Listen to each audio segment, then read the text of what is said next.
Hello traders, welcome back to our channel. നമ്മുടെ ചാനലിലെ Nifty and Bank Nifty അനാലിസിസിൻ്റെ analysis അല്ല കേട്ടോ ഈ വീഡിയോ.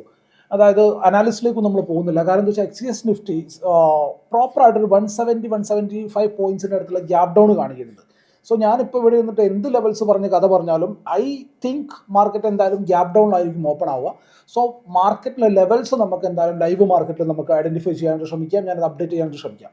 സോ ഇങ്ങനെ ഒരു വീഡിയോയുടെ ഒരു ഓവറോൾ സമ്മറി ഔട്ട്ലുക്ക് അല്ലെങ്കിൽ ന്യൂസ് ഫ്ലോസ് ഡിസ്കസ് ചെയ്യുന്ന ഒരു വീഡിയോയിലേക്ക് നിങ്ങൾക്ക് എല്ലാവർക്കും ഒരിക്കൽ കൂടി സ്വാഗതം. ഞാൻ വൈസ് പാണക്കാട്. സോ എങ്ങനെ ഉണ്ടായിരുന്നു ലാസ്റ്റ് വീക്കിലെ നമ്മളുടെ മാർക്കറ്റ്? സോ അത്യാവശ്യം നല്ല വീക്ക്നെസ്സിലാണ് മാർക്കറ്റ് ക്ലോസ് ചെയ്തിട്ടുള്ളത്. നിഫ്റ്റിയിൽ നോക്കുകയാണെന്നുണ്ടെങ്കിൽ പ്രോപ്പർ ഒരു ബാരിഷ് ക്യാൻഡിൽ നമുക്ക് കാണാൻ പറ്റുന്നുണ്ട്. 22,720 എന്നുള്ള റേഞ്ചിൻ്റെ തൊട്ടടുത്തായിട്ട് മാർക്കറ്റ് ക്ലോസ് ചെയ്തിരിക്കുന്നതായിട്ട് നമുക്ക് കാണാൻ പറ്റുന്നുണ്ട്. 725-730 ആ ഒരു റേഞ്ചിൻ്റെ അടുത്ത് വരെ മാർക്കറ്റ് വന്നിട്ടുണ്ട്. അതിന് ഏകദേശം ചെറിയൊരു പുഷൊക്കെ തിരിച്ചു വന്നിട്ട് ക്ലോസിംഗ് ഒക്കെ നമുക്ക് കാണാൻ പറ്റിയിട്ടുണ്ട്. But at the same time നമ്മൾ SGSൽ നോക്കുകയാണെന്നുണ്ടെങ്കിൽ ഷാർപ്പായിട്ടുള്ള ഒരു ഗ്യാപ് ഡൗൺ നമുക്ക് ന്യൂസ് വൈസ് വെച്ച് നോക്കുകയാണെന്നുണ്ടെങ്കിൽ ലാസ്റ്റ് ക്ലോസിംഗ് വെച്ച് നോക്കുകയാണെന്നുണ്ടെങ്കിൽ കാണാൻ പറ്റുന്നുണ്ട്. ആൻഡ് പ്ലസ് അവിടെ കുറച്ച് ഇമ്പോർട്ടൻ്റ് ആയിട്ടുള്ള ന്യൂസുകൾ കൂടിയുണ്ട്. സോ പുതിയ ഒരു ഫോളിനുള്ള പുതിയ കുറച്ച് റീസൺസ് കൂടി നമുക്ക് കിട്ടുന്നുണ്ട് എന്നുള്ളതാണ് റിയാലിറ്റി. എന്തൊക്കെയാണ് റീസൺസ് എന്ന് പറഞ്ഞു കഴിഞ്ഞാൽ, ഒന്നാമത്തെ കേസ് ചൈനയിൽ ഒരു പുതിയ വൈറസ് കൊറോണയുടെ വൈറസിനെ ഫൈൻഡ് ഔട്ട് ചെയ്തിട്ടുണ്ടെന്നുള്ള വൈറസ്. അതിനകത്ത് കുറച്ച് കാര്യങ്ങളൊക്കെ പറഞ്ഞു കേൾക്കുന്നുണ്ട്. മുമ്പത്തെ ആൻറ്റിബോഡി ഉള്ള ആൾക്കാർക്കാണെന്നുണ്ടെങ്കിൽ വലിയ പ്രശ്നമൊന്നും ഉണ്ടാവില്ല, അത് അത്ര ആദ്യമുള്ള വൈറസിനെക്കാട്ടിലും മാരകമായിട്ടുള്ള വൈറസൊന്നും അല്ല, അത്ര സ്ട്രെങ്ത് ഇല്ലാത്ത വൈറസാണ്, സ്ട്രോങ് അല്ല എന്നൊക്കെ പറഞ്ഞു കേൾക്കുന്നുണ്ട്. ബട്ട് എന്നിരുന്നാൽ പോലും അല്ലെങ്കിലേ ഇങ്ങനെ വീഴാനായിട്ട് നിൽക്കുക, അതിൻ്റെ കൂട്ടത്തിലൊരു തള്ളും കൂടി എന്ന് പറഞ്ഞ പോലെ ഒരു റീസണും കൂടി അവിടെ കിട്ടുക എന്നുള്ളതാണ്. ആൻഡ് മുമ്പ് കൊറോണ വന്നവർക്കൊക്കെ ഇപ്പം ആശ്വസിക്കാം, അന്ന് വന്നതുകൊണ്ട് ഇന്ന് ഞാൻ രക്ഷപ്പെട്ടു എന്ന് പറഞ്ഞിട്ട്. ബട്ട് വരാത്തവർക്ക് എന്താണ് എന്നുള്ളതാണ്. എനിക്ക് കൊറോണ പിടിച്ചോ, ചുമയൊക്കെ വരണ്ട്. സോ വരാത്തവർക്ക് എന്താണ് എന്നുള്ള ഒരു ക്വസ്റ്റ്യൻ അവിടെയുണ്ട്. സോ ഈ ഒരു ന്യൂസിനെ മാർക്കറ്റ് എങ്ങനെ കാണും എന്നുള്ളതറിയില്ല. ആക്ച്വലി പറയുകയാണെന്നുണ്ടെങ്കിൽ ഓൾറെഡി സംഭവിച്ചു കഴിഞ്ഞ ഒരു ന്യൂസിന് മാർക്കറ്റ് പിന്നെ ഒരുപാട് വാല്യൂ കൊടുക്കാറില്ല.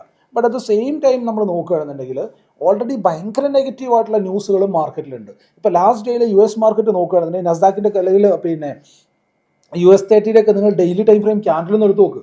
കഴിഞ്ഞ ദിവസം US 30 ഞാനിപ്പം കഴിഞ്ഞ ദിവസം നിങ്ങൾക്ക് ചാർട്ടൊക്കെ ഞാൻ അയച്ചു തന്നിട്ടുണ്ടായിരുന്നു അല്ലേ. ആൻഡ്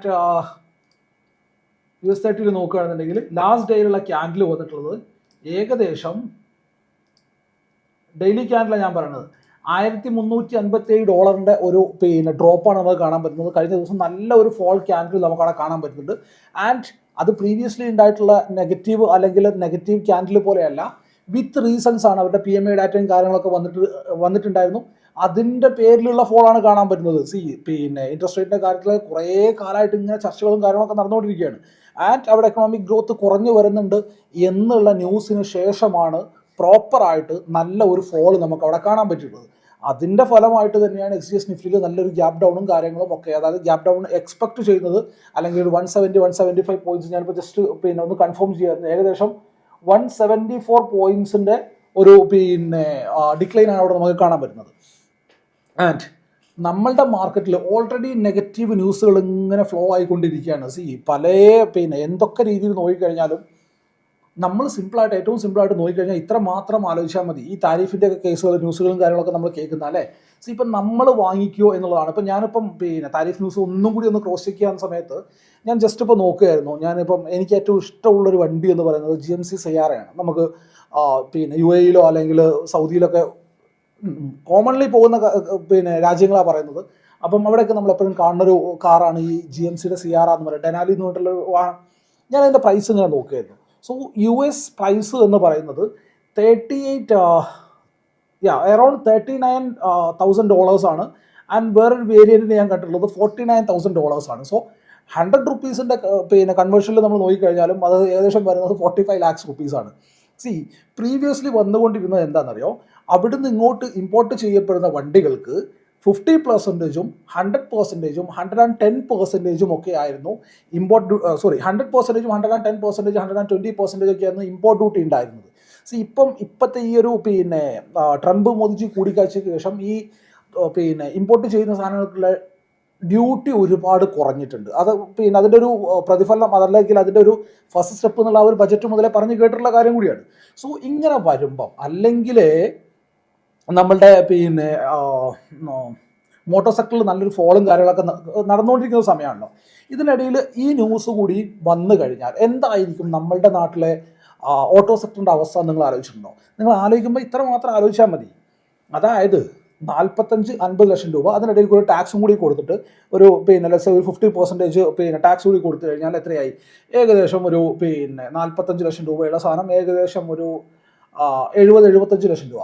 ഈ 70-75 ലക്ഷം രൂപക്ക് ഈ GMC സിയാറ കിട്ടുമ്പോൾ നിങ്ങൾ 55 ലക്ഷം രൂപ എടുത്തിട്ട് ടൊയോട്ട ഫോർച്യൂണർ വാങ്ങിക്കാൻ പോവോ? I don't think so.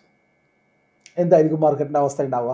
അതേപോലെ ഒരുപാട് വാഹനങ്ങളുണ്ട്. ഞാനിപ്പോൾ ഈ 45 എന്നുള്ള ഒരു ഉദാഹരണമായിട്ട് പറഞ്ഞു എന്ന് മാത്രമേ ഉള്ളൂ. അതേപോലെ ഒരുപാട് വാഹനങ്ങൾക്ക് ഇങ്ങനെ ഒരു ഡിസ്കൗണ്ട് വരുമ്പോൾ ഇന്ത്യൻ മാനുഫാക്ചേഴ്സിൻ്റെ അവസ്ഥ എന്തായിരിക്കും? ലെറ്റ്സ് സേ BYD പോലെയുള്ള കമ്പനി, അവരുടെയൊക്കെ വെഹിക്കിൾസ് എന്ന് പറഞ്ഞാൽ നല്ല അടിപൊളി സൂപ്പർ ആയിട്ടുള്ള കാറുകളുണ്ട്.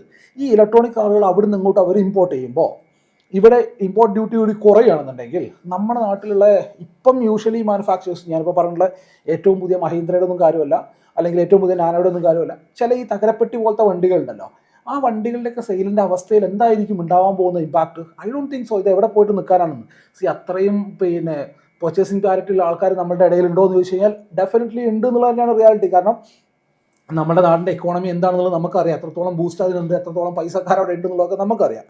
ആൻഡ് ഇതിൻ്റെ ഒക്കെ കൂട്ടത്തിൽ തന്നെ എന്തുകൂടെ സംഭവിക്കുന്നുണ്ട്?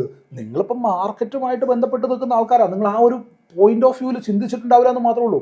ഇപ്പോൾ കഴിഞ്ഞ ഒരു വർഷത്തെ ഡാറ്റ എടുത്ത് നോക്കിക്കഴിഞ്ഞാൽ Nifty 50 ആകെ തന്നിട്ടുള്ള റിട്ടേൺ എന്ന് പറയുന്നത് വെറും 4% ആണ്. അതായത് 2024 മുതൽ 2025 ഇന്നുള്ള ഈ ഒരു സമയം വരെയുള്ള ഡാറ്റ വെച്ച് നോക്കുകയാണെന്നുണ്ടെങ്കിൽ അതിൻ്റെ മുമ്പ് ഒരു 10-25% ഒക്കെ മുകളിലേക്ക് പോയിട്ടുണ്ട്. ബട്ട് ഇയർ ഓൺ ഇയർ ലെവലിലാണ് നമ്മൾ എപ്പോഴും ഒരു ഇൻഡെക്സിൻ്റെ റിട്ടേൺ നോക്കുക.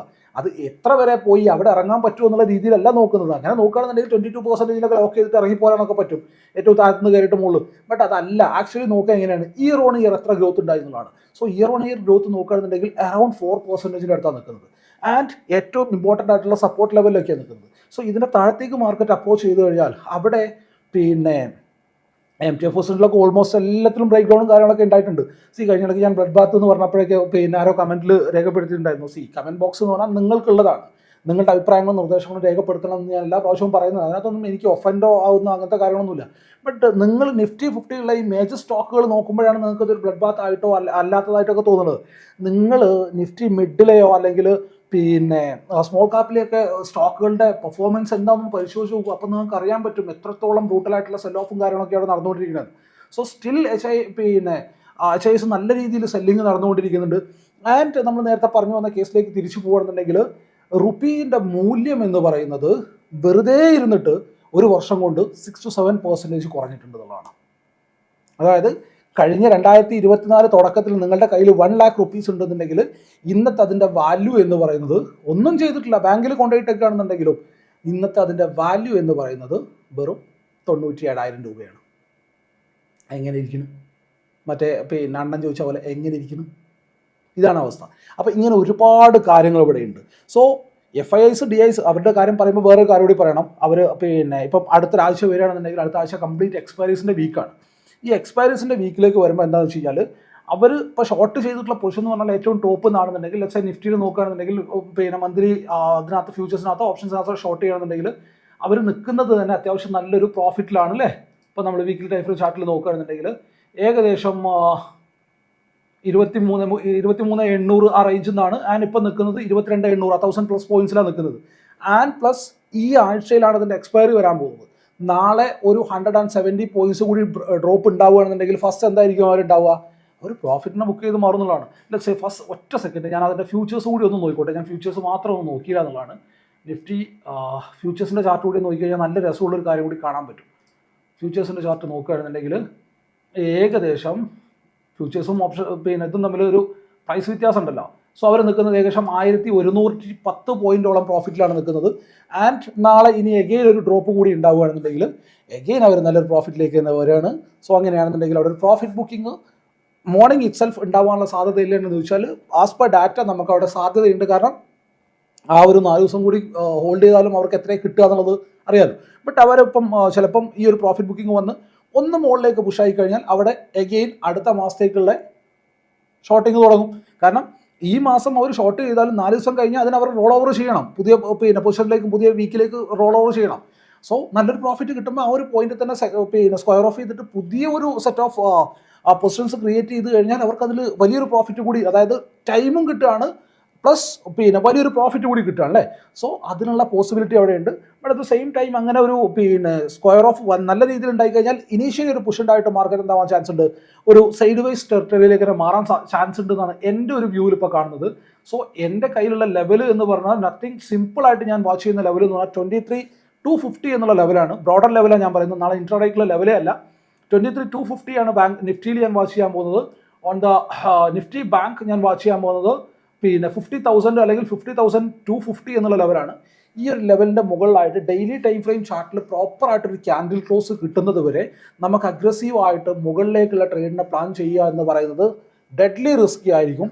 താഴത്തേക്കുള്ള ട്രേഡാണെന്നുണ്ടെങ്കിൽ ചെറിയ ട്രേഡും കാര്യങ്ങളൊക്കെ, ചെറിയ എസ് എല്ലും കാര്യങ്ങളൊക്കെ കിട്ടുകയാണെന്നുണ്ടെങ്കിൽ, ചെറിയ എസ് എല്ലും കാര്യങ്ങളൊക്കെ കിട്ടുകയാണെന്നുണ്ടെങ്കിൽ എന്ന് പറഞ്ഞു കഴിഞ്ഞാൽ മാർക്കറ്റ്, ഫോളിംഗ് മാർക്കറ്റ് നല്ല രസമാണ് ട്രേഡ് എടുക്കാനായിട്ട്. എനിക്ക് പേഴ്സണലി ഇഷ്ടമുള്ള മാർക്കറ്റുമാണ്. But the problem is falling മാർക്കറ്റിലാണെന്നുണ്ടെങ്കിൽ ഒരിക്കലും നമുക്ക് എസ് എൽ പ്രോപ്പറായിട്ട് കിട്ടുന്ന രീതിയിലാവില്ല. പിന്നെ റൈസിംഗ് മാർക്കറ്റ് ആണെന്നുണ്ടെങ്കിൽ പയ്യെ നമുക്ക് എസ് എൽ വെക്കാനുള്ള സ്പേസ് ഒക്കെ തന്നിട്ടേ പോകുള്ളൂ.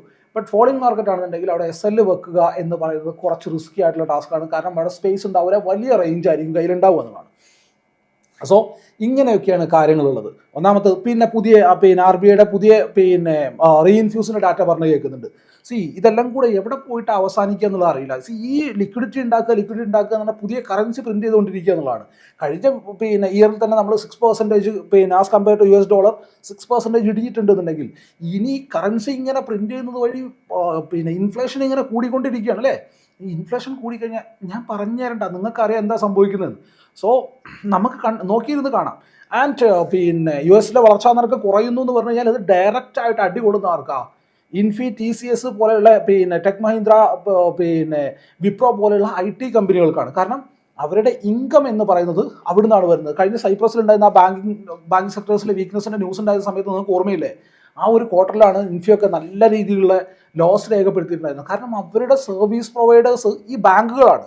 സോ അവിടുത്തെ എക്കോണമി സ്ലോ ഡൗൺ ആയിക്കഴിഞ്ഞാൽ ഈ എന്താ പറയുക, ഒന്നും അറിയാണ്ട് തന്നെ ഇന്ത്യൻ IT സെക്ടറിലുള്ള സ്റ്റോക്കുകൾക്ക് പണി കിട്ടുന്നതാണ്.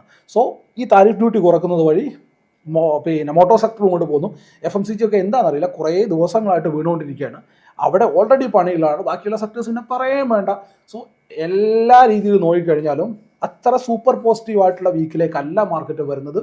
സോ അഗ്രസീവ് ആയിട്ടുള്ള ട്രേഡുകൾ മുകളിലേക്കുള്ളത് ഒഴിവാക്കുക എന്നുള്ളതാണ് ആദ്യത്തെ കേസ് പറയാനുള്ളത്. ആൻഡ് താഴത്തേക്കാണെങ്കിൽ പോലും നിങ്ങൾക്ക് സ്റ്റോപ്പ് ലോസിൽ കിട്ടുന്ന ട്രേഡുകളെ മാത്രം പ്ലാൻ ചെയ്യുക എന്നുള്ളതാണ്. സോ ഇത്രയും കാര്യങ്ങൾ മാത്രമാണ് നമ്മൾ ഈ ഒരു വീഡിയോയിൽ ഡിസ്കസ് ചെയ്യുന്നത്. വീഡിയോ നിങ്ങൾക്ക് യൂസ്ഫുൾ ആയിട്ടുണ്ടെന്ന് വിശ്വസിക്കുകയാണ്. മാർക്കറ്റിൽ വരാൻ പോകുന്ന ആഴ്ചയിലേക്ക് ഏകദേശം ഒരു ഔട്ട്ലുക്ക് കിട്ടിയിട്ടുണ്ടെന്ന് വിശ്വസിക്കുകയാണ്. അപ്പോൾ കാര്യങ്ങൾ വ്യക്തമായിട്ട് മനസ്സിലായിട്ടുണ്ടെന്ന് വിശ്വസിക്കുകയാണ്. ഉണ്ടെന്നുള്ള വീഡിയോക്ക് മറക്കാതെ ലൈക്ക് ചെയ്യുക, നിങ്ങളുടെ അഭിപ്രായങ്ങളും നിർദ്ദേശങ്ങളും താഴെ കമൻറ്റ് ബോക്സിൽ രേഖപ്പെടുത്തുക. അപ്പോൾ ഇതുപോലെയുള്ള യൂസ്ഫുൾ ആയിട്ടുള്ള വീഡിയോസുമായിട്ട് അടുത്ത ദിവസങ്ങളിൽ വീണ്ടും കാണാം. ബൈ.